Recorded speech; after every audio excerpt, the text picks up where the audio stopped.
నమస్తే, welcome to Suman TV. నేను మీ Shri Anusha. Present మనతో పాటు ఉన్నారు రెనోవా హాస్పిటల్స్ నుంచి chief consultant internal medicine doctor Rajesh గారు ఉన్నారు. మరి సార్ తో మాట్లాడి జనరలైజ్డ్ వీక్నెస్ అంటే ఏంటి, ఇది ఎందుకు వస్తుంది తెలుసుకుందాం. నమస్తే సార్.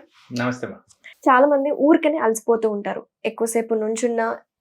అలాగే ఇంట్లో మదర్స్ కావచ్చు, వాళ్ళు ఎక్కువసేపు కిచెన్లో వర్క్ చేసినా సరే అలసిపోయి మళ్ళీ కొంచెం సేపు పడుకోవడం, మళ్ళీ వర్క్ చేసుకోవడం, ఇదంతా వీక్నెస్ కిందకే వస్తుందంటారా? ఇప్పుడు వీక్నెస్ ని మనం ఒక పోలికగా తీసుకొని వస్తే it's a huge subject. Mahabharatam అంత పెద్దది. Okay, so weakness is a loose term we use. Okay, ఒక పర్సన్ ప్రాపర్గా నిద్రపోకపోయినా వీక్నెస్ ఉంటుంది పక్క రోజు.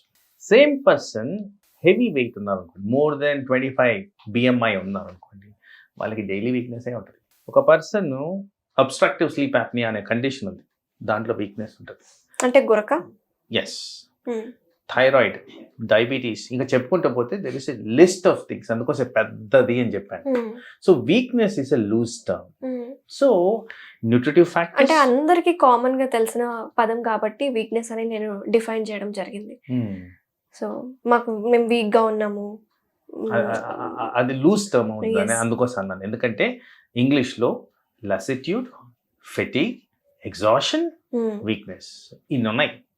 అదంతా ఒక అంబ్రెల్లా తీసుకొస్తే మళ్ళీ వీక్నెస్ వస్తుంది. ఒక కామన్ మ్యాన్ గా అర్థమయ్యేది కాబట్టి. సో ఇక్కడ nutritive factors, physical factors and బాడీలో ఉన్న అనర్థాల వల్ల కూడా వచ్చేవి బ్రాడ్ గా డివైడ్ చేస్తే. సో మనము ఫిజికల్ ఫ్యాక్టర్స్ తీసుకుంటే అలవాటు లేని పని చేసినప్పుడు ఎవరైనా అలసిపోతారు.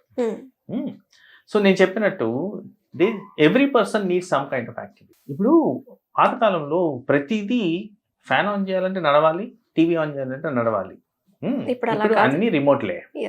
సో ఏం చేస్తున్నారు, కదలకుండా కూర్చుంటున్నారు. దట్ ఈవెన్చువలీ విల్ రిజల్ట్, ఇప్పుడు నువ్వు వెళ్ళి ఫ్యాన్ వేసుకోవాలంటే వాడి బద్ధకం పెరుగుద్ది. సో అది వీక్నెస్ కింద వస్తుంది. నేను అలసిపోయాను, నేను చేయలేదు. సో ఫిజికల్ డీకండిషనింగ్ అనే ఒక మెడికల్ టర్మినాలజీ ఉంది, దానివల్ల వీక్నెస్ వస్తుంది. అంటే అలవాటు లేని పనులు సడన్ గా చేస్తే ప్రాబ్లం. ఓకే, న్యూట్రిటివ్ ఫ్యాక్టర్స్ గురించి వస్తే న్యూట్రిషన్లో మోస్ట్ కామన్, పర్టికులర్లీ విమెన్లో ఐరన్ డెఫిషియన్సీ అనేది వెరీ కామన్. అది వీక్నెస్ కాజ్ చేస్తుంది.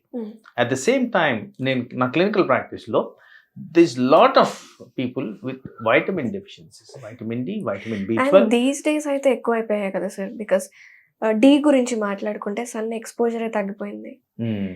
అది ఒక మిత్ మా. సి పీపుల్ థింక్ దట్ నాకు సన్ ఎక్స్పోజర్ వస్తే I can get my vitamin D back అని.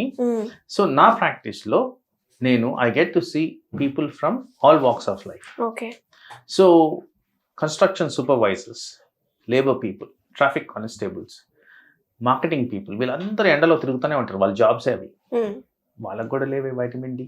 సో దీన్ని కొద్దిగా సైంటిఫిక్ అనాలిసిస్గా తీసుకుంటే అపారెంట్లీ వైటమిన్ డి మనకు ప్రొడ్యూస్ కావాలి అంటే అల్ట్రా బి వైలెట్ రేస్ కావాలి. ఆ నాణ్యత లేదు ఇప్పుడున్న సన్ రేస్లో. So generation of vitamin D అంత ఈజీగా సన్ ఎక్స్పోజర్తో రావట్లేదు.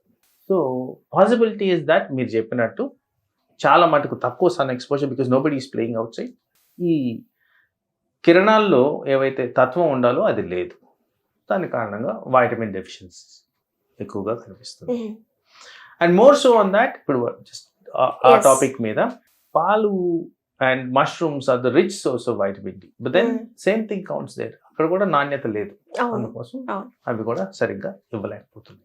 ఒకప్పుడు అంటే ఎర్లీ మార్నింగ్ టైంలో సన్కి ఎక్స్పోజ్ అయితే మంచిది అని చెప్పేటోళ్ళు, బట్ ఇప్పుడు ఏంటంటే 11 to 2 మధ్యన ఇలా ఎక్స్పోజ్ అవ్వండి అంటున్నారు.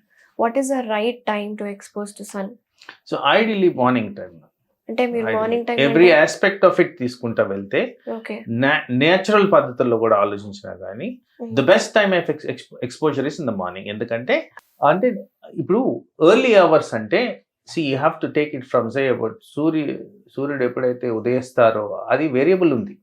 5 to 6 మధ్యన అది స్టార్ట్ అవుతుంది. And before 8 I want things to complete. ఎందుకు ఇలా చెప్తున్నాను అంటే, ఇప్పుడు వెదర్ చేంజెస్ వల్ల ఇంటెన్సిటీ ఆఫ్ సన్ ఎక్కువ ఉంది. దానివల్ల సన్ స్ట్రోక్స్, స్కిన్ డిసీజెస్, అంటే బాడీ మీద అనర్థాలు చాలా ఎక్కువ ఉన్నాయి. అందుకోసం I'm not recommending what is been recommended.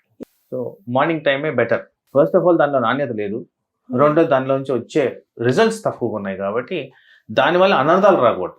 So I don't want to give miscommunication to the public. Okay, సరేనా? సో మనం అక్కడ వీక్నెస్ గురించి వస్తే, Yes.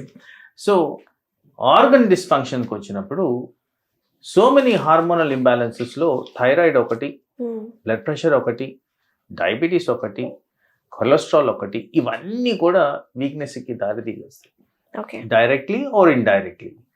Any organ dysfunction like ఇప్పుడున్న కండిషన్స్లో ఉబకాయం కారణంగా ఫ్యాటీ లివర్ డిసీజ్ అనేది ఎక్కువగా చూస్తున్నాం. దాని కారణంగా కూడా వీక్నెస్ అనేది వస్తుంది.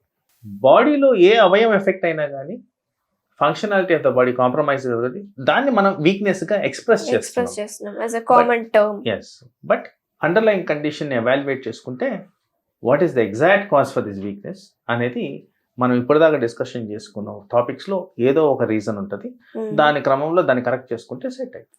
సపోజ్ ఇఫ్ పేషెంట్ ఒక మిడ్ ఏజ్ పేషెంట్ అనుకోండి, మరి వాళ్ళకి వీక్నెస్ ఉంది, ఊరికనే అలసిపోతున్నారు అండ్ కళ్ళు తిరిగి పడిపోతున్నారు అంటే వాట్ కెన్ వి డిఫైన్, వాళ్ళకి ఎలా అర్థం చేసుకోవచ్చు ఈ సిమ్టమ్స్ బట్టి? అంటే ఇక్కడ వీక్నెస్ ఉండడం వేరు, కళ్ళు తిరిగి పడిపోవడం వేరు. సో వీక్నెస్ కారణాలు నేను హైలైట్ చేశాను ఆల్రెడీ. కళ్ళు తిరిగి పడిపోవడం అంటే బ్లడ్ ప్రెషర్ లో ఉన్నట్టు, సో కన్జంప్షన్ ఆఫ్ వాటర్ సరిగ్గా లేనట్టు, ఆర్ వీళ్ళకి అండర్లైన్ హార్ట్ కండిషన్. ఇప్పుడు కళ్ళు తిరిగి పడిపోవడం అంటే బ్లడ్ ప్రెషర్కి ఎక్కడ కాంప్రమైజ్ వచ్చింది అనేది మనం చెక్ చేసుకోవాలి, ఎందుకు బ్లడ్ ప్రెషర్ సరిగ్గా రావట్లేదు. సో ఆ విధంగా అనలిటికల్గా వెళ్ళాలి. So individualized or customized way of looking the person, ఆ పర్సన్కి ఉన్న ప్రాబ్లం బట్టే మనం ఎవాల్యుయేషన్ అనేది చేస్తాం. అందుకోసమే ఎక్స్పర్ట్ని కలవడం important. Right. So food intake sir, సొసైటీలో అయితే అంత జంక్ ఫుడ్ అయిపోయింది, లైఫ్ స్టైల్ కూడా మారిపోతుంది. సో ప్రాపర్ ఫుడ్ ఇంటేక్ తీసుకోవాలి అంటే ఎలాంటి డైట్ మనం పాటించాలి? అంటే చాలా మందికి నచ్చదు మాది, but I want to tell this, ఈ మెడిటేరియన్ టైప్ ఆఫ్ ఫుడ్ అనేది కరెక్ట్. ఇది ఏంటి అంటారు చాలా మంది. ఎస్, దానికి ఒక ఈజియెస్ట్ అండర్స్టాండింగ్ ఏంటంటే న్యాచురల్గా వచ్చే food like milk, vegetables, fruits, nuts, ఇవి ఎక్కువ శాతంలో ఉండాలి మనం తినే ఆహారంలో. That is the recommendation. At the same time ఈ మెడిటేరియన్ డైట్లో యానిమల్ సోర్స్ ఆఫ్ ఫుడ్ తక్కువ ఉండాలి.